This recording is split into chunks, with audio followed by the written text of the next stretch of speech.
What's good, everybody? Welcome to Whole Views. Thank you for clicking that thumbnail. My name is Corey, and today we're going to be talking about The Boys Season 4, Episode 4.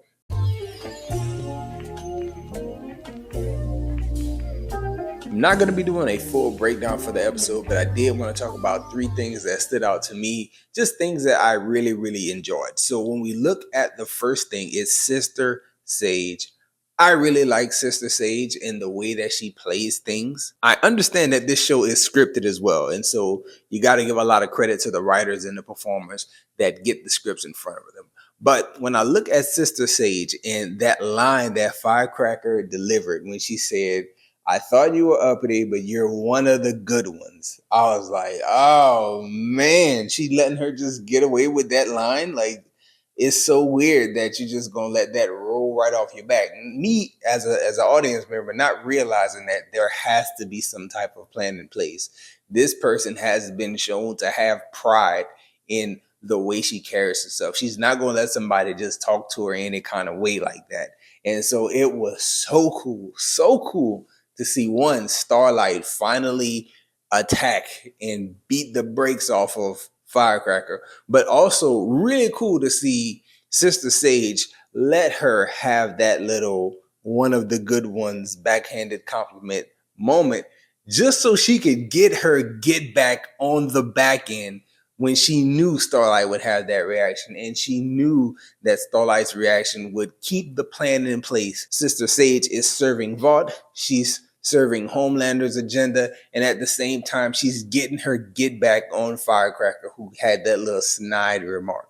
That was great. I really love that whole dynamic with her and knowing, like, yeah, you're talking like that now, but I'm gonna have something for you later on. Another thing that stood out from this episode that I wanted to talk about, and is really more of a criticism, is Starlight and the way she's written. Again, kudos to Sister Sage and the way that she was written and the way she had this great moment.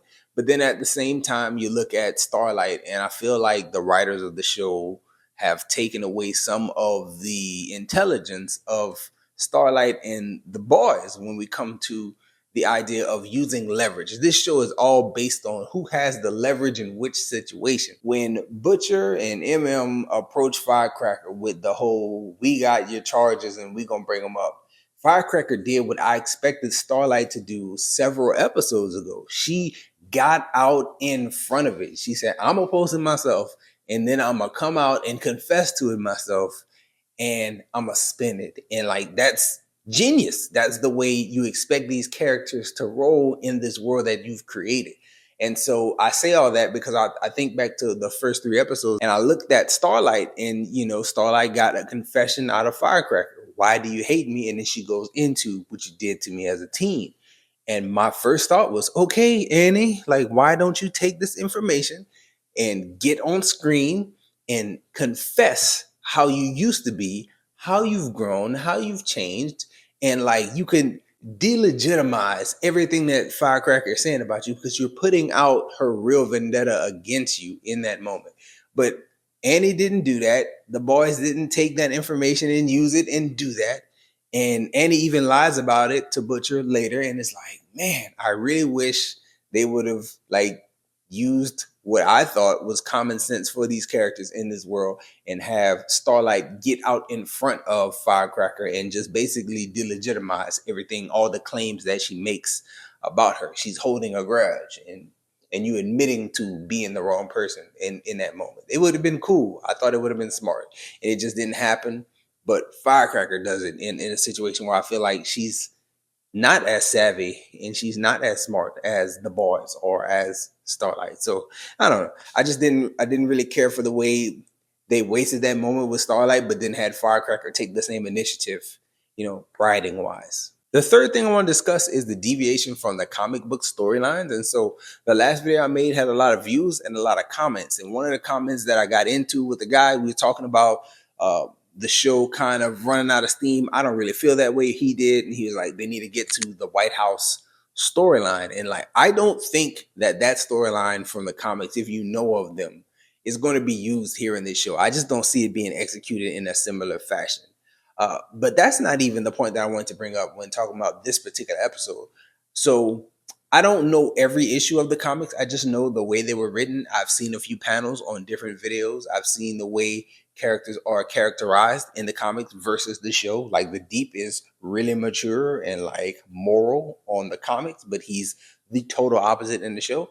No problems with any of that. I just don't know this whole thing of Butcher having powers with the Temp V. I don't know where that was in the comics, if that was there, as well as Butcher dying and taking Compound V and now having something weird going on with him. I just don't understand it. And so that's one of the things that I think about in relation to this show. In this episode, like Butcher blacks out and he rips somebody apart seemingly with his bare hands, and also unbeknownst to him, he don't know how it happened, he don't know what happened. And so those are my thoughts when I think about the show and that comic lines. Like, how are they gonna land the bird killing off Butcher because he has to go after all this buildup, as well as what are y'all doing with his powers? Did he have powers in the comics like this? Did he die in the comics like this? Like, what's really going on with the Butcher storyline? You know, all the other stuff with Homelander and Black Noir and the way characters are in the show versus what they were in the comics, I can kind of push all that to the side. I guess my bigger concern is just Butcher. How different is he? I know he has, some similarities, but how different is he? And what are y'all doing with this Compound V and this thing that's in him that comes out? It's strange. Aside from that, I thought episode 4 was good. I like the boys quite a bit. They do a lot of weird and like grotesque stuff. They did some stuff with Sister Sage and the Deep in her eye. And anybody who follows my channel long enough, y'all know that I have a phobia and a fear and a just an extreme discomfort of watching people experience eye trauma. Like, I can't look at it. And so they did it here in this episode, and I had to skip through it. I couldn't watch them go through the whole process. I did see a bit of it, and I could tell some of it was like CG, like they just kind of made it work. But to see a metal rod in the person's eye like that, I just couldn't. Like, my eyes is kind of aching as I'm saying it and like replaying it in my mind. Oh man, it's horrible stuff. They continuing to gross out and they continuing to do weird stuff, and I'm continuing to stick with it. I like it. I hope that they land the bird quite well. That was my overall thought, with the first video that I made from season 4. Like, we know that the end is near. I kind of feel like it needs to come. I just really hope they land it well.